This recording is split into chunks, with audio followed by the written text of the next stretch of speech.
guys, what's going on? It is Ash here coming at you today in Clash Royale. I got my man Morten, the bait god, back on the line. Morten, how you doing, man?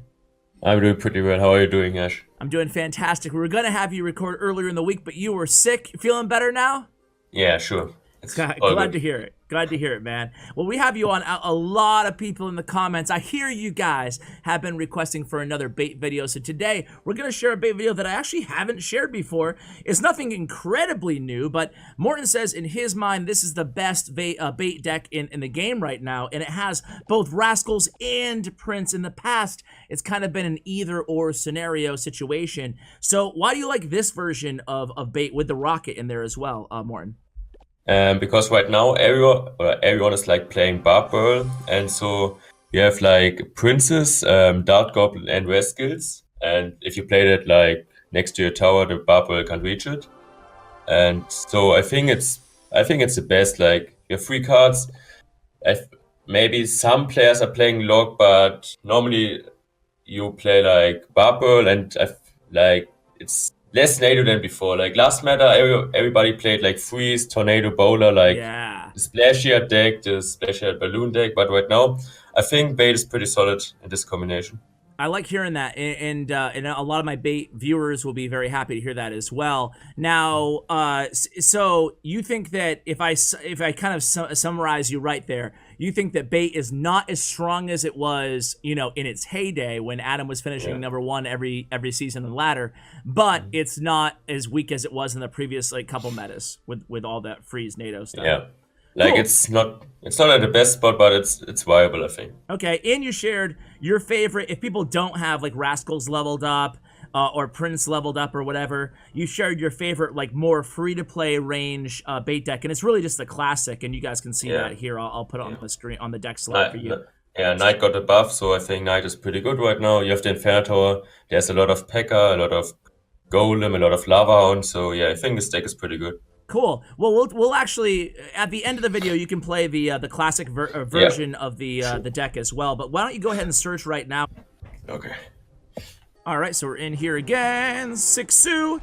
I wanted to kind of ask when you're playing this deck with the Rascals and the Prince in there, like how do you decide which card to use when? Like talk a little bit about the use cases of the Prince and the Rascals and how they differ in this deck. Yeah, like against speedhound decks like Giant or Golem, you most of the times play the Prince because it's like better against spells, like against fireballs or against like a log. And then you can like create a counter push with like Prince and Rascals at the bridge. I like counter pushing. And okay, what is this deck, huh? I don't know, but like Rascals against Hawk or something, if you know they have no log or no fireball in cycle, it's like it not really matters if you play like Rascals or a Prince. Okay. So at first, probably play a Prince until you know what their spells are, because you don't want to play that 5 elixir Rascals on defense and then they just log it away. You know? Yeah. Okay, cool. And well, I'll let you deal with this push here. You're just gonna rocket that. No, thank you. There you go. Good job. And that was not too bad. 8 for 8 anyway. Yeah, go ahead. Yeah, most of the time I play like the rocket defensive. Okay. With the other bait deck, like with the Knight and like more free-to-play friendly deck, I most of the time play it like offensively because you have just Goblin Barrel as the win condition. And here you have like more win conditions and most of the time just for finishing like a tower or defensive. Okay, really interesting. Yeah, because I shared a Rocket deck a few days ago, a Hog deck with Rocket, and that was the same case. I think that it was Yuki, and he played defensive Rocket a lot until the end of the match. So can't be afraid to do that when you see that value. So you're cool with using Rocket even if it's like on like an E-drag or something, like, or even if you're not getting the full value. Okay. Yeah. Sure. So just smart defense here. Who knows what his last card is, but right. E-barbs maybe. I don't know. E-barbs.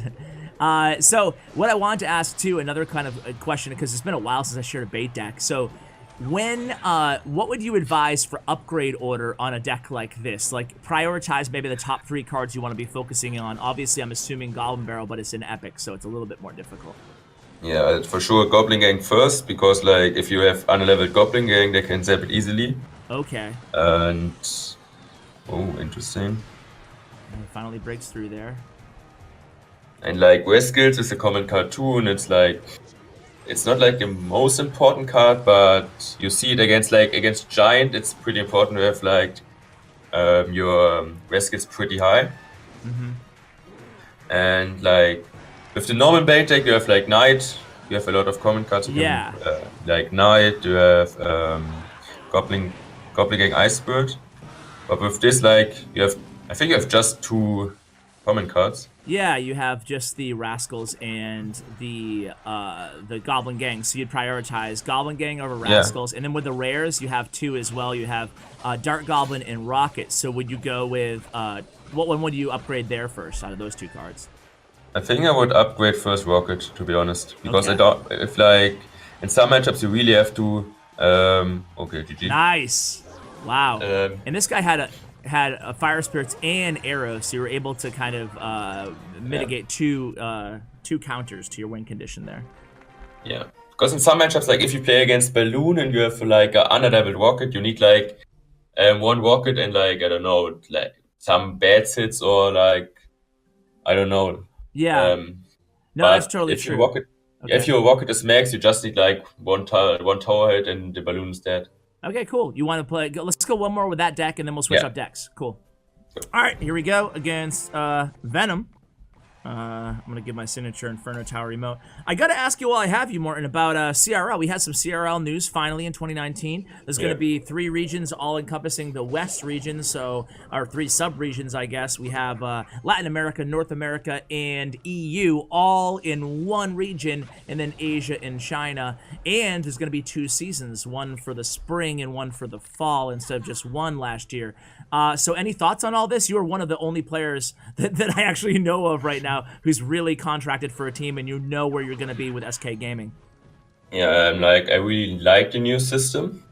I like that they are doing like 2 seasons. Like last year, it was like just 2 seasons for China and Asia, and now they changed it for every, what I think is pretty good. I really like the new system with like 3 regions like Asia, China, and West, because the competition will be better for sure. Yeah, that's true. Yeah, Yeah. it's like from a viewer standpoint, I think it's going to be better this year, especially like 2 seasons is going to be awesome to watch on YouTube. And but the only downside is there's so many good players who either just turned 16 or were looking for an opportunity or whatever, who got better the last year, that it's going to be more difficult now to get in. That's the downside. But from a viewer's perspective, I agree, and I'm a viewer and I'm a fan of the league. So having a more consolidated playing field of talent is just going to make for a better product at the end. So yeah, I'm excited for it. But anyway, back to the deck here. Going against Royal Giant, what do you see in this matchup? What are you trying to do here? Yeah, it's for sure keep the Prince. I don't know if he has Fireball. He played already his Fireball. Yeah. If I play like my Dart Goblin or my Princess or my Rascals, I want to play like really big that he can't reach it with his Dark Bubble. Yeah. And just keep the Prince. No, I'm gonna counter push now. Okay. With Lightning, it's easier for me, but I think it's still possible to win. He's playing pretty passive. Yeah, now he he's is. gonna... There he goes with the Royal Giant. He's going to log that back, and you have Prince in rotation like you talked about every time. Yeah. Where do you stand on the Prince stuff? I know that a lot of pros were calling for a nerf to Prince. A lot of other players were as well. I actually thought he was all right, but what do you feel about Prince balance-wise? I've before the balance change, I would say I said that it needed a nerf, but right now I think it's pretty fine.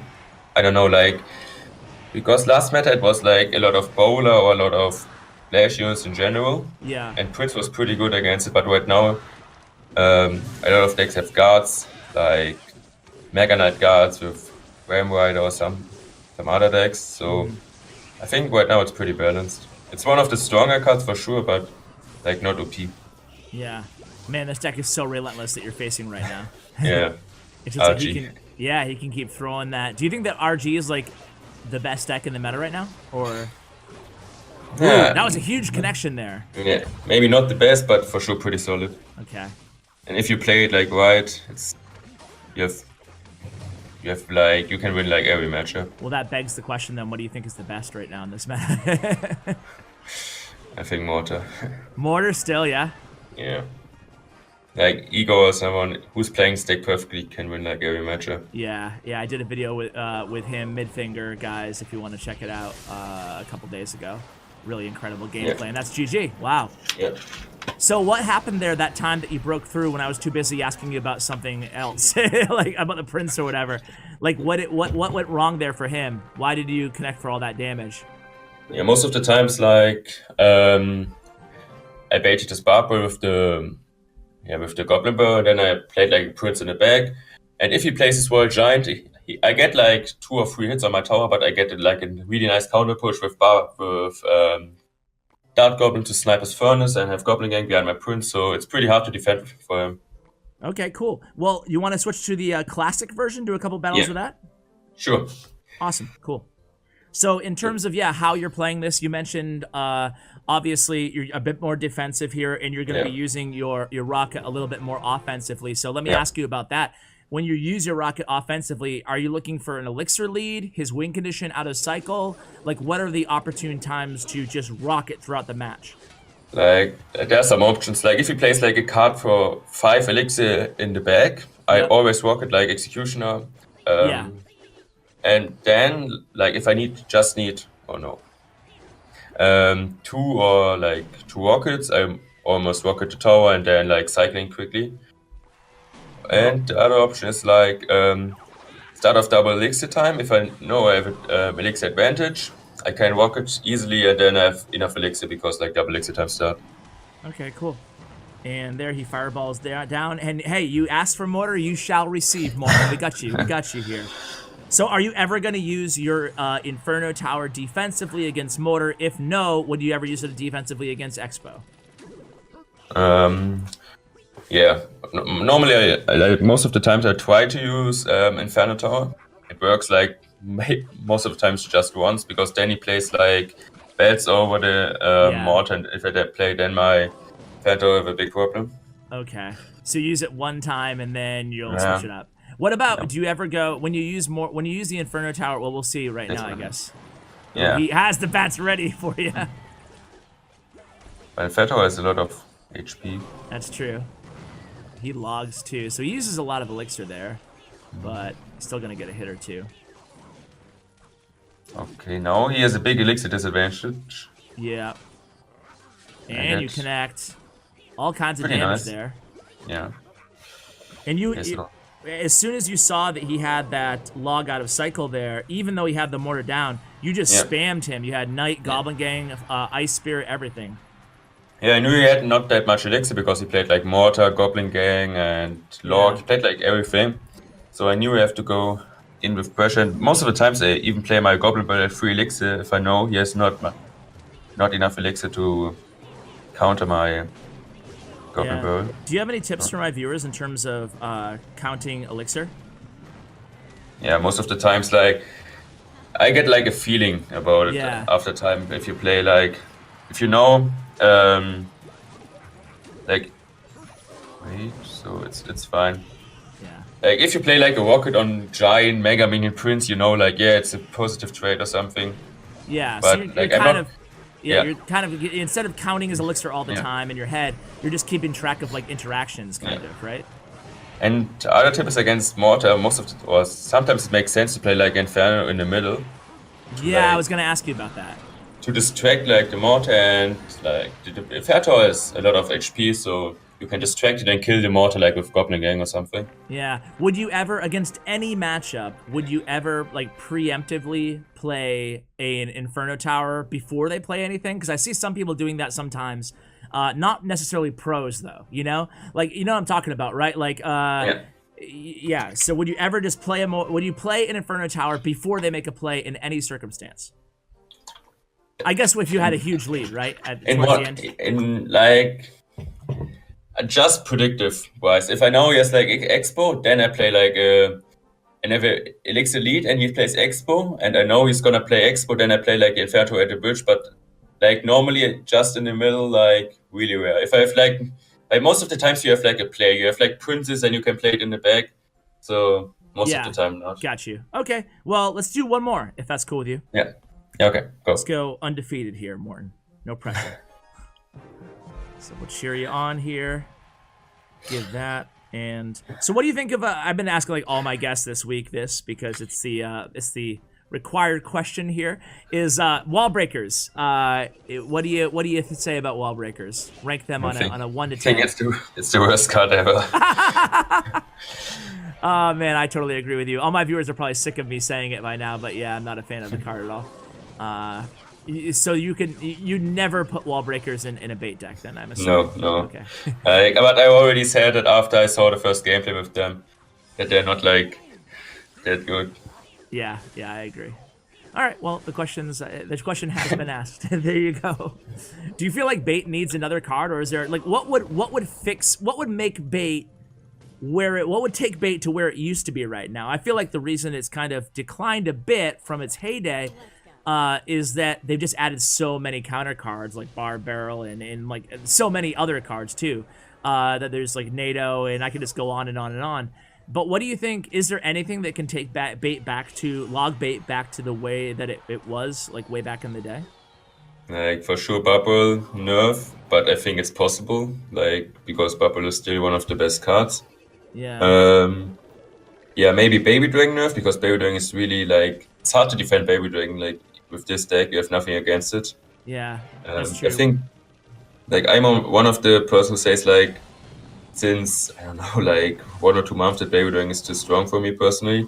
Okay. And yeah, I don't know. It's pretty meta dependent. Yeah, do you think that they could buff? Like, is there any buff they could give to maybe like Goblin? Like way back in the day, Goblin Barrel cost 4 elixir and it did damage when it hit the tower, right? Yeah. I'm not saying we should bring that back, but is there a way to maybe give Goblin Barrel a little love again? I think that Goblin Barrel needs a buff in a way, but I don't know like in which way, because like if you can't do the like, goblins, yeah.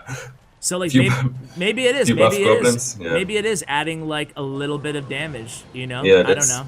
What do you guys think, my viewers? Do you think that it's is that like, I'm sure a lot of no matter what deck I share here on the channel, like some people are like, dude, it's already OP, you idiot. Like it could be, I could be talking about Zappies or whatever. Like it could be the worst card in the game, heal, and there'll be some people who are just like, it's already way too strong. But I'm curious what you guys think. If adding a little bit of tower damage to the Goblin Barrel to guarantee a little something would be too much of a buff, or would be interesting to you guys. Anyway. I would like to see a buff to Goblin Barrel. But not to Goblins, because then like Bam in general will be better. Yeah, you didn't play a ton of bait, despite being the bait god on ladder and stuff. You didn't play a ton of bait in CRL, or unless I'm mistaken. But whoa. 2 Royal Giants. How are you going to deal with this? Good question. Yeah, well, Log does a lot of work there, but he's getting so many. Oh my god, this dude. That's the thing, how you can win like against bait. If you play a Royal Giant in the back, and then another one. It's hard to defend them with one Infinitor. Dude, that was like, I need to go wash my hands now and sanitize. That was pretty gross, man. He had Fireball, arrows, and Lock. Yeah, well, up against that matchup, would you have rather had the other deck with the prince in there? Yeah, maybe. Yeah, because it's better against spells, the other deck. It's so tough, man, to decide, like, if you're my viewer right now, to decide which one to play. I guess it all comes down to, at the end of the day, would you recommend that if you have maxed out Rascals or higher level Rascals, you go with the Rascal deck? If not, you go with the other one? Yeah. All right. But just if you have everything maxed, then I would play the first one. Okay, so this is like more of a higher ladder deck, and this is more of like a mid to low ladder deck or whatever. Yeah. All right, Morten. Well, hey, thank you so much for coming back on the channel. A lot of people have been requesting to have you on, so I appreciate it. Are you streaming still? What's the deal there? Yeah. Yeah, I'm just streaming. Like last week I didn't, because like I was sick. Yeah. But this week I'm gonna start again. Awesome. Well, I will have a link to his Twitch information for you guys, along with his social media. Morten, thanks so much for coming on, man. I appreciate it. Yeah. Thanks for having me on. No problem, guys. Check out his player stats and profile. Thanks to statsroyale.com. You can check out their information in the show notes below. Huge shout out to Bren Chong, my YouTube partner. Check out his information as well. Guys, thank you so much. And as always, take care, guys. There we go.